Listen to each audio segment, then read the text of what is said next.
Hey friends, welcome back for another week of meals in my kitchen. This week we smoked a brisket. I start off the video with a few sides to go with it, and then the rest of them are brand new recipes using up all that leftover brisket. But hey, doesn't matter if you have a brisket, all these recipes would work great with pulled pork, any kind of shredded beef, shredded chicken would even work, and ground beef. So don't worry if you're out of brisket, you've got something and it's gonna be delicious. Let's jump all the way back to last weekend and start off with the sides I made for the brisket. My in-laws came to visit on this particular weekend, so I made a huge spread of food. To go with the brisket I was smoking, I made a corn pudding casserole. This continues to jump in my Pinterest feed every time I log on there, and I finally was like, okay guys, I get it. So I made it, and you know what? It was really good. My only complaint is it is very sweet. I would make it again with less sugar. So I started off by scrambling a couple of eggs in there. I added in 2 cans of cream style corn.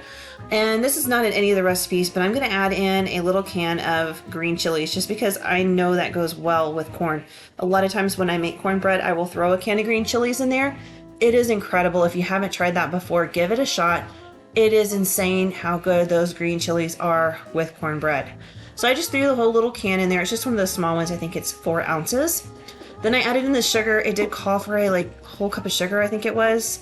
I could be wrong, that might have been a half cup, but it was a lot of sugar. And like I said, I would just not put that in next time because cream corn is very sweet on its own. It also called for some baking powder. I added some salt and some pepper. It calls for sour cream, which did make it nice and creamy and rich. I did like the addition of that ingredient. I think it was great. And of course it calls for flour and for cornmeal and some melted butter. So essentially you have like a really wet cornbread. That's kind of how it turns out. And I guess that's why they call it like a corn pudding, because it is like a bread pudding consistency. It's kind of got a lot of moisture in it, but it sets up nicely. Again, this was really good.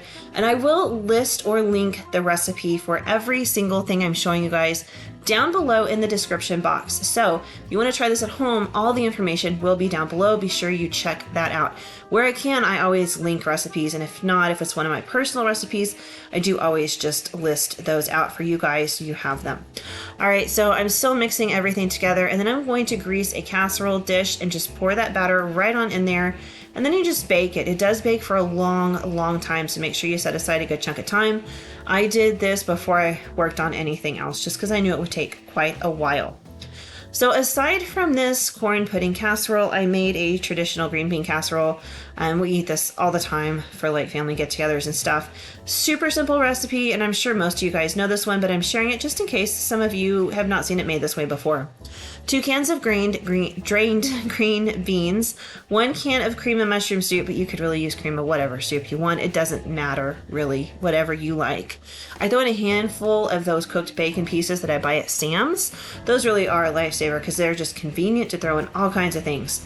Then I throw in a handful of those crispy onions, some soy sauce, some Worcestershire sauce, and some pepper.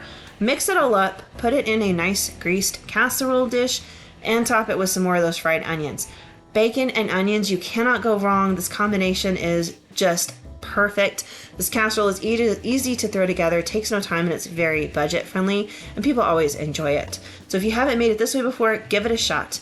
All right, let's roll on to the rest of the week and see what I did with that brisket.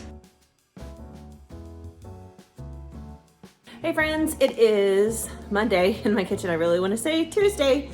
My husband ended up having to work all day yesterday, so now I feel like yesterday was Monday and today is Tuesday, but no, today is Monday. So it's Monday. Let's see, we had the corn pudding casserole stuff on Saturday when my in-laws came to visit.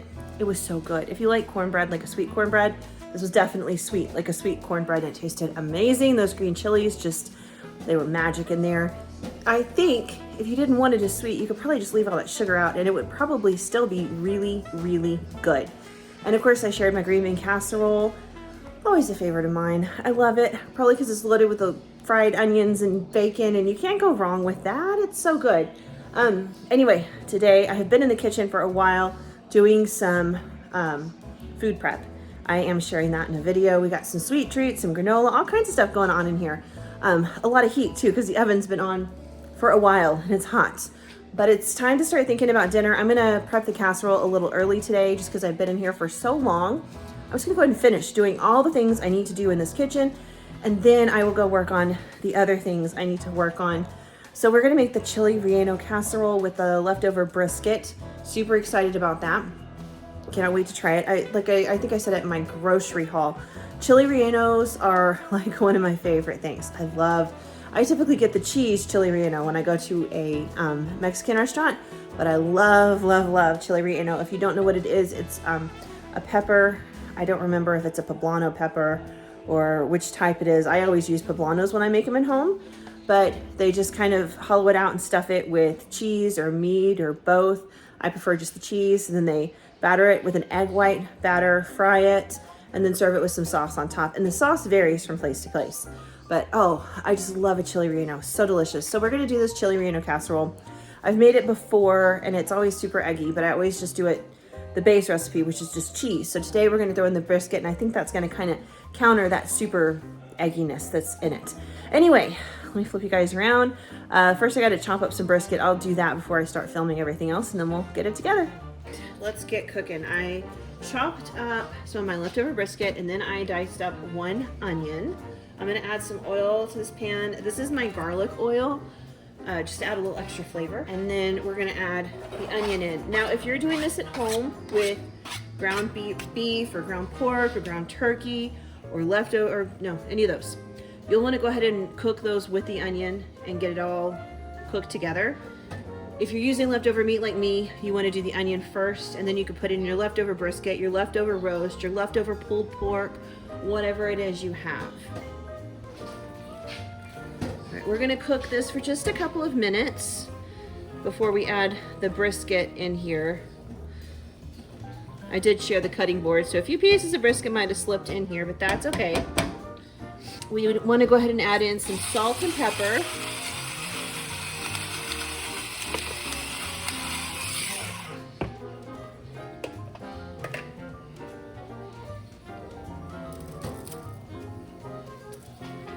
And the only other thing I'm going to add in here is garlic, some of my confit garlic.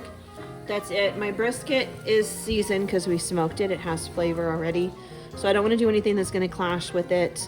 But if you're doing your ground beef or your ground pork or ground turkey or whatever from scratch, you can season it a lot of different ways. The recipe really just calls for like, I think a teaspoon of hot sauce and the salt and pepper and some garlic, which I really think is kind of bland. You could probably throw in some taco seasoning if you like taco seasoning, or some salt, some pepper, some chili powder, a little bit of cumin, all of that, just to season it however you want. Okay, these onions are starting to caramelize and get soft, so we're gonna add in our leftover brisket. I tried to guesstimate it about 1 pound. And I just wanna heat this through. There's a lot of fat in a brisket, and so I always try to heat it in a skillet whenever I'm reusing it so that I can kind of get some of that fat out. So we'll let this go for probably about 4 minutes or so. All right, to this, I'm just gonna add a little bit of my confit garlic just for a little bit of extra flavor. You could do minced garlic or garlic powder. Whatever you have is fine. And then season to your liking. This is confit, so that was really the equivalent of like a clove of garlic, because this is really slow cooked, and it's like roasted garlic. It's sweet and it's not strong or harsh.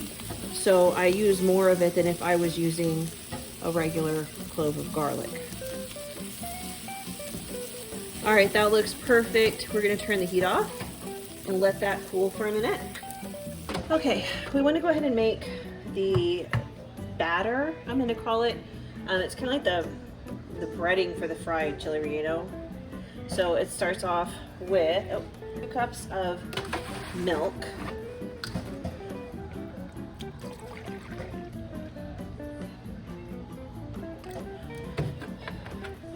And then it calls for 6 eggs.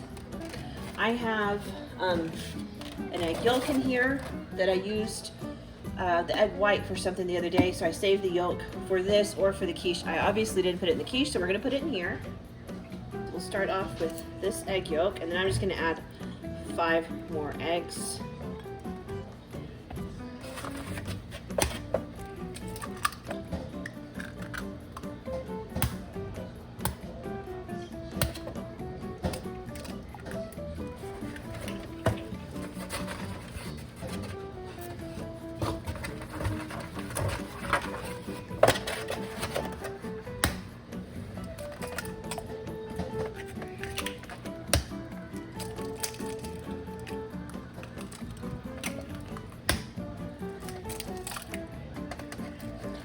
go.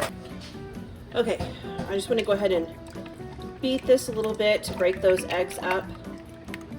All right, and then we want to add in some flour, 1/3 cup of flour.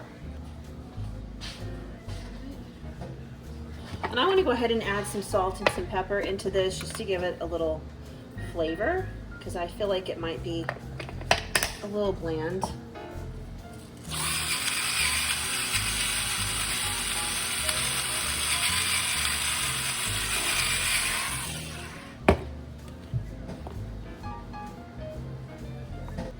All right, I'm gonna go ahead and preheat my oven to 350 degrees. I'm gonna get my whisk out to kind of, or my immersion blender maybe, just to kind of get those lumps and clumps out. Okay, I did add just a little bit more flour just because my gut was telling me I needed to, and I'm still not sure that's enough. It's just very loose, and I feel like it's not gonna set. All right, that is much smoother. All right, you want to get your casserole dish and go ahead and put some nonstick spray on it. And I've got a can of green chilies. The recipe is written a little funny. It makes it sound like you need 1 4-ounce can of whole green chilies, which is not very much at all. It would not be enough to make this whole casserole. I ordered a can that I am certain is probably oversized, and I'm okay with that. 1, we like green chilies, so I might just really pack this full, and 2, if I don't use them all, no big deal, I will freeze them. What I'm doing now is these are whole, so I am just slicing them in half so I can lay them flat. And we want to make a layer of these along the bottom of the casserole dish. All right, that looks like a nice layer to me. So now we want to put our meat and onion mixture in there. We're just going to put all of it in here.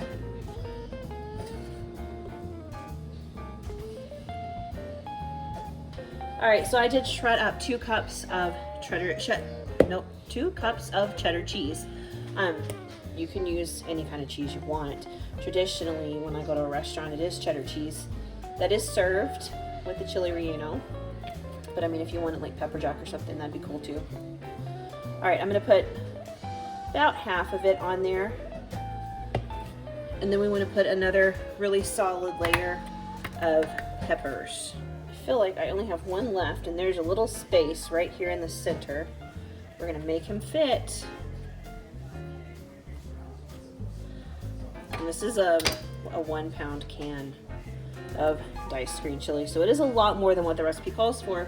But it also says a 9 by 13 casserole dish, which this is about the equivalent of a 9 by 13. This might actually be a little bit smaller, and I just don't see how I would get a layer on top and a layer on bottom. And I knew that going in because I've made not this exact recipe, but I've made this casserole before, so I knew I wanted more chilies, because the chili relleno is the pepper that's stuffed with the stuff. There's a lot of pepper to it. All right, so now that's done. We pour this flour, egg, milk mixture over the top.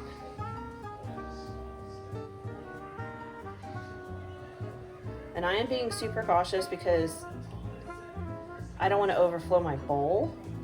I want it to kind of get down in all the nooks and crannies.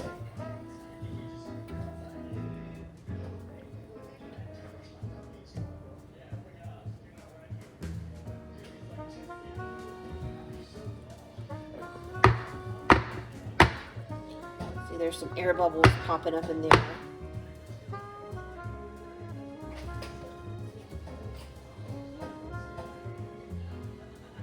I have a tiny bit left, and I just don't know that we're going to fit it in there. We want to top this with some cheese. And I am going to put this on a cookie sheet just to avoid any spills, because I already had issues with stuff that spilled in my oven, and I had to stop and clean it. Like when I started, I filmed the food prep video today. So at the very beginning of it, I turned on my oven because I forgot that I had spilled brisket juice in there. So the very first thing I had to do was turn the oven off, stop filming, and clean the bottom of the oven because it was smoking. I don't want to do that again. I do need to give my oven a thorough cleaning, but that's for another day. So I'm gonna place this on a cookie sheet, 350-degree oven for 50 minutes. That's 50, almost 1 whole hour.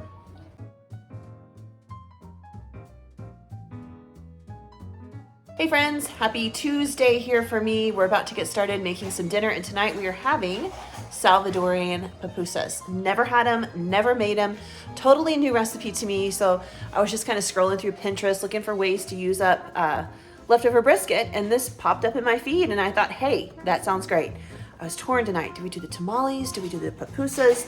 I went with these. It was a hard choice though. It was a really hard choice. I'm looking forward to the tamales. All right, so I did go ahead and I chopped up some of my leftover brisket here, and then I diced up a poblano pepper and an onion. That could be a jalapeno or any other kind of pepper, or no pepper at all. Whatever your family likes is cool. This is just for the filling for the papusas. And now we're gonna make the dough for the outside. And I'm also gonna add, the recipe just calls for water, but I'm gonna add in a little bit of beef bouillon, about a teaspoon. And if you went and looked at like a tamale recipe or anything, they all, not all, most of them call for like chicken broth or something to kind of flavor the dough on the outside so it's not too bland. So I was kind of worried that this would be bland, because I know if I make tamales without seasoning the dough, it is like really bland. And I didn't want that, so I'm gonna add in some beef bouillon because I'm using beef for the filling. I'm also gonna add in a little bit of salt, just a pinch, because that bouillon is salty. And then 1.5 cups of warm water. If you follow the recipe, it would be 3 cups of masa and 2.5 cups of warm water. Like I said, I cut it.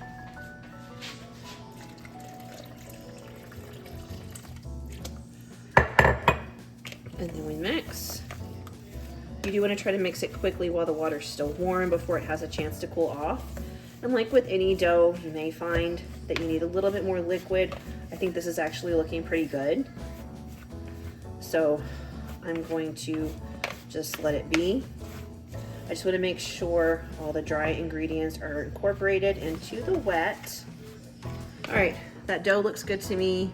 It's soft, but I could work with it if I needed to. We're gonna let it just kind of rest off to the side while we cook everything else. All right, I've got my pan preheating. I just wanna add a little oil to the bottom so we can saute the vegetables first. That's heated up. We're just gonna add in our pepper and onions.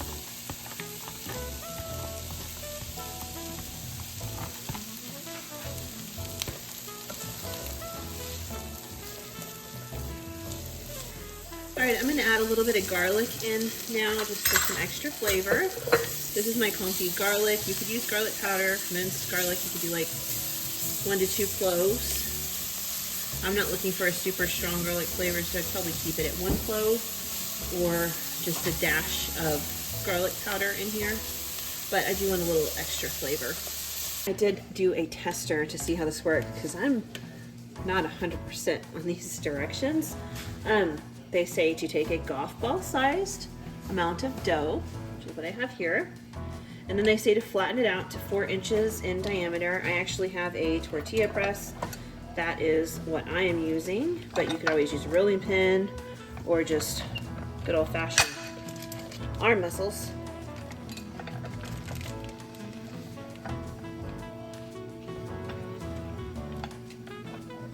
The first one I made, I think I did a little too thin, so I'm trying to be more cautious this time. That looks a little bit better.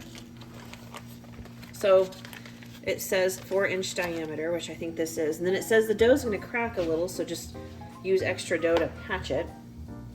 So I put a spoonful in, and I do anticipate that I have too much filling, which is actually fine, because I'm going to mix this with some hash browns and eggs, and boom, we've got breakfast. And then I'm going to pinch it closed. And this is where, so you start getting cracks.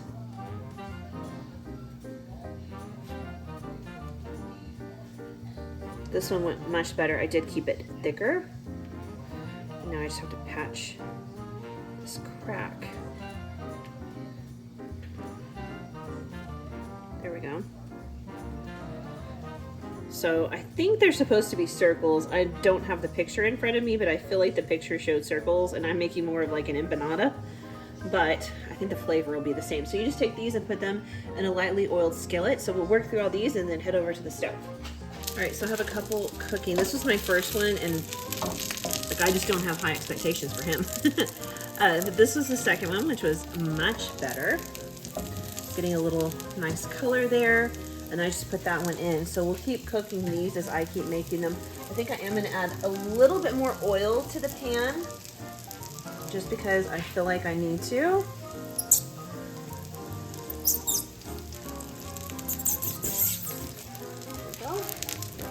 And I'm just gonna let these cook. That one, obviously, it's like the first pancake, right? But they got better and better.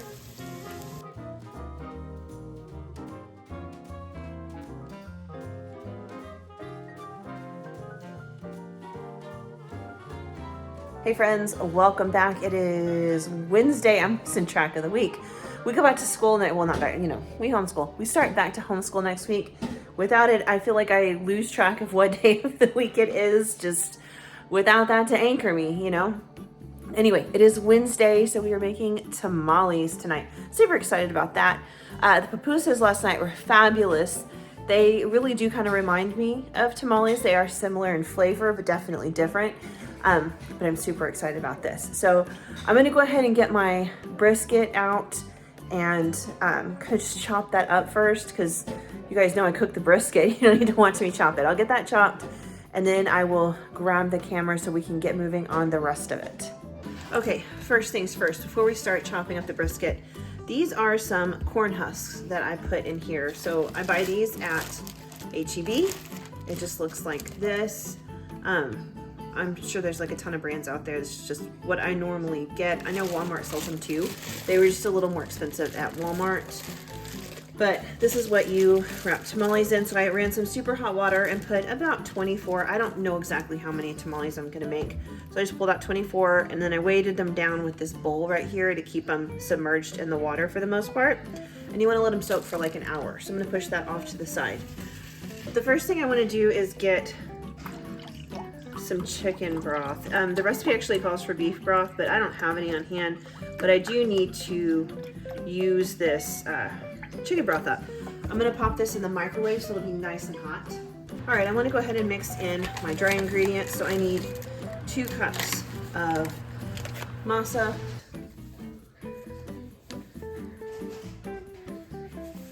Whoa. All right, that one a little heavy. That's okay. We'll go a little light on this cup. There we go. Now we need a teaspoon of baking powder. I have a half teaspoon measure. There we go. I want to add in a little bit of salt.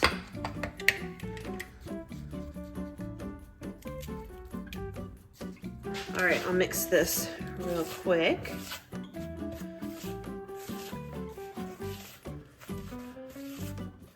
All right, then we want to add in 2/3 cup of lard.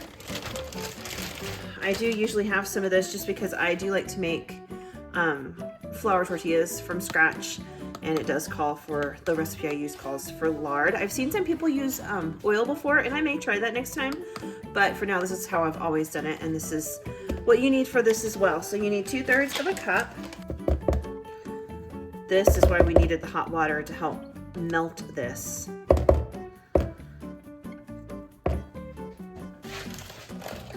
If you do buy lard like this, I like to wrap it back up in the paper, and then I like to put it inside of a zip top bag just to help keep it fresh. Because it does have oils in it, it will spoil, but the zip top bag does protect it quite a bit. Okay, and now for an ingredient that I've never used when I've made these before. This recipe I found calls for a cup of sour cream. I'm probably a little bit shy on that, but that's okay. And then of course I have my warm chicken broth, and we may not need all of it. The recipe just says up to this amount, but you might not need it all. So I've heated that up.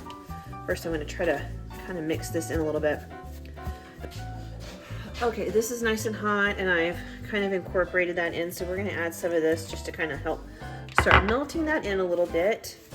And we wanna form a very wet, sticky dough. It's not gonna be a dough like you would roll out to make your tortillas.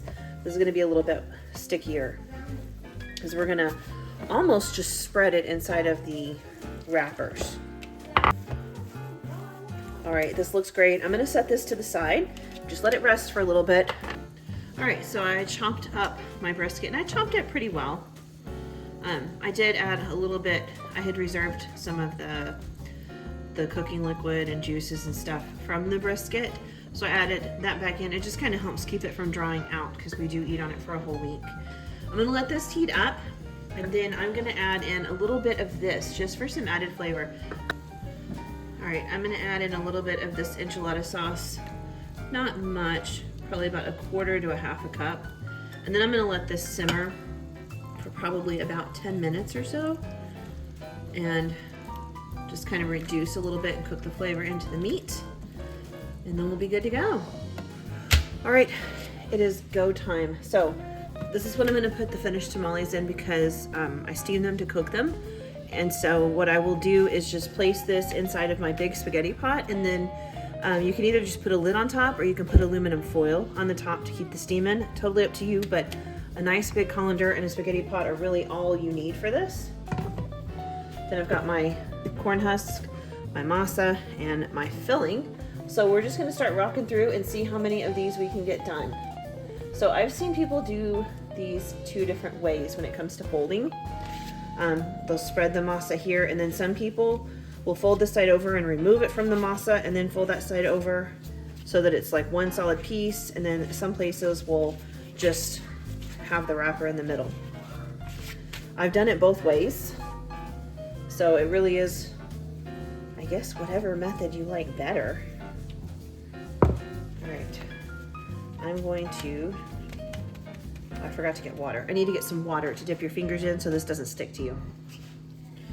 There we go.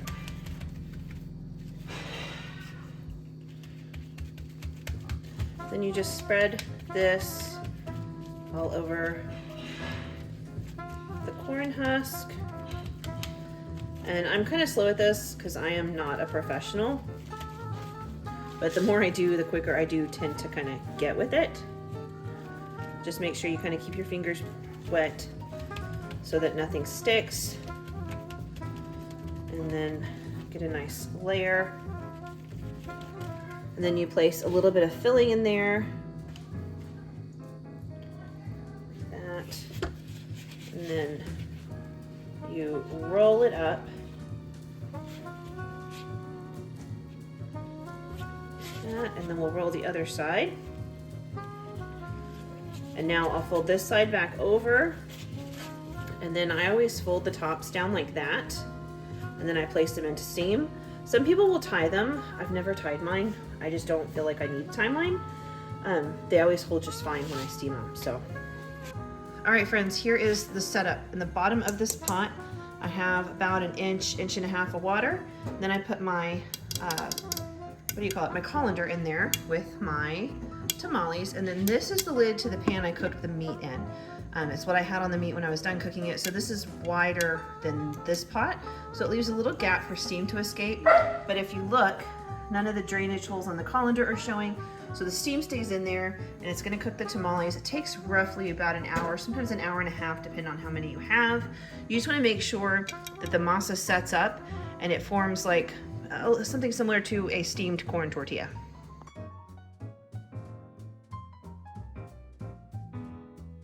Hey friends, welcome to Thursday night, which is the last night of this video. Tomorrow will be leftovers.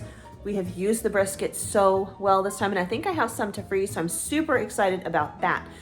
The tamales last night, oh my gosh.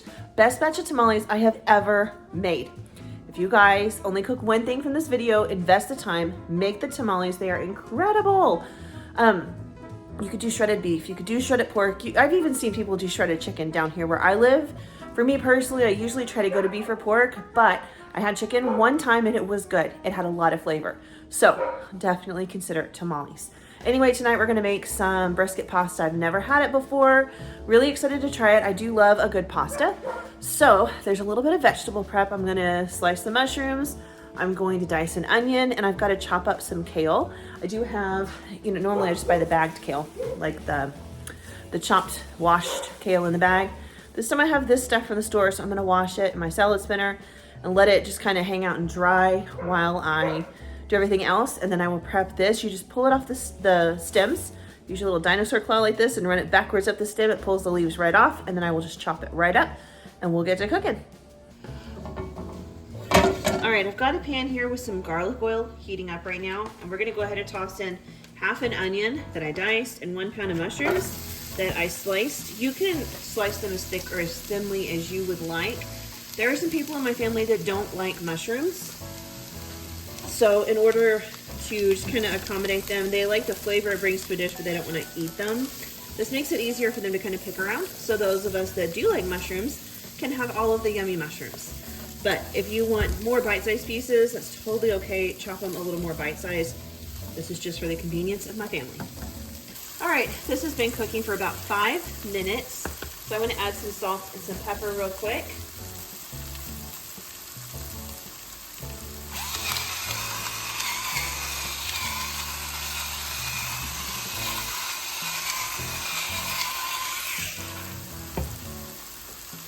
I'm gonna go ahead and add in my brisket.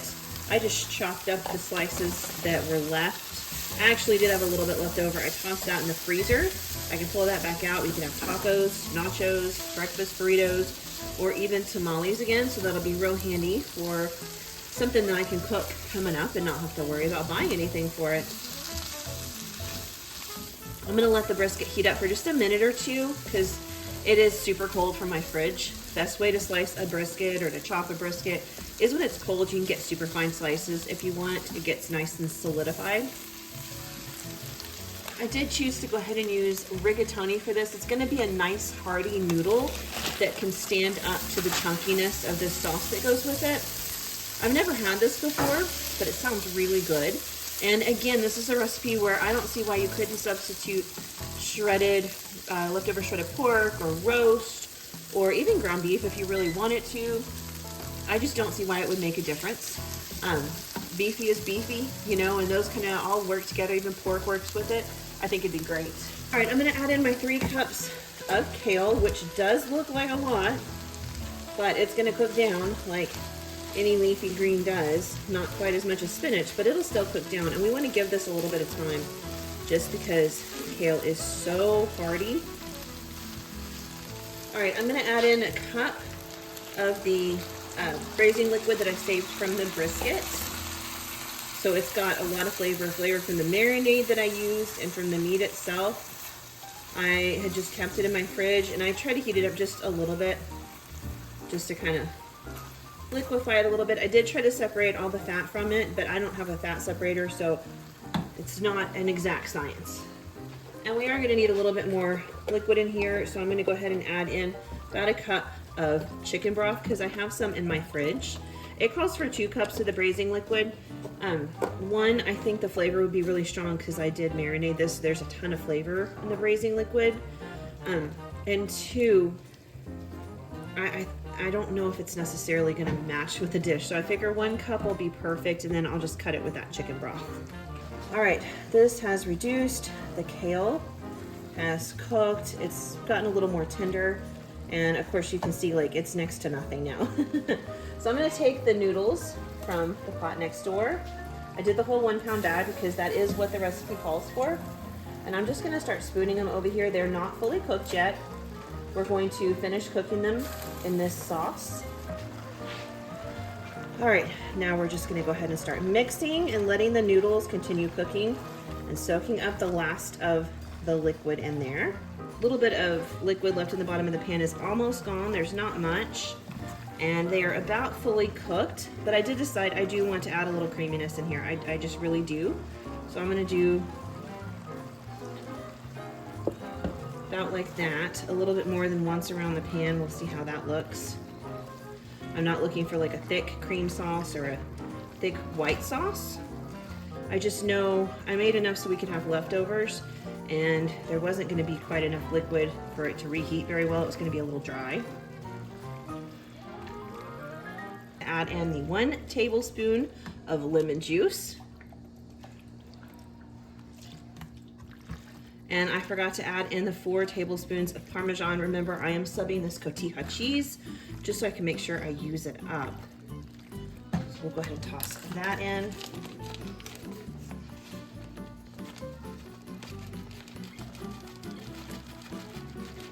There we go.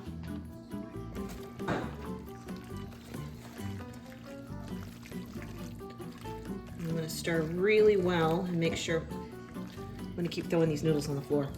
My dogs are loving this. But I'm going to keep stirring and make sure that everything gets nicely incorporated.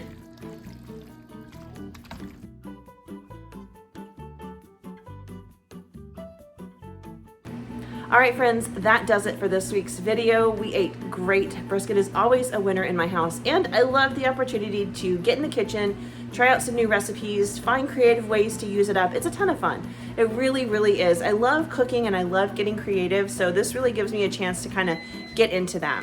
Anyway, I hope you guys are having a wonderful, wonderful weekend. If you've made it this far, make sure you like the video, subscribe to the channel, the whole bit. It really does help me out so very much, and it means a lot to me. I love that each and every one of you come back every week to watch these videos. Thank you so much for that. It means the world to me. Have a great weekend, guys. I will see you soon. Bye.